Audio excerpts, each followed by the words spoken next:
Романът "Дисекция на едно убийство" е напрегната, интелигентна и дълбоко удовлетворяваща история, оставяща след себе си усещането за перфектно изиграна партия. Младата адвокатка Лейла Рейнолдс се оказва хвърлена в дълбокото. Първото й дело е убийство на уважаван съдия. Клиентът ти отказва да пораговори, а отсреща стои не кой да е, а собственият ти съпруг и ментор.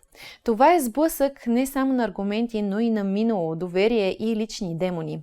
Лейла превръща съдебната зала в шахматна дъска, където всяко нейно действие е внимателно премислен ход, а всяка грешка може да я унищожи професионално и лично.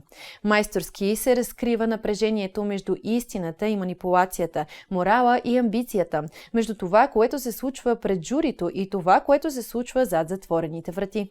С напредването на делото става ясно, че залозите са много по-високи от една присъда. В играта е самият живот на Лейла, защото ако историята излезе извън контрол, загубата няма да бъде само юридическа.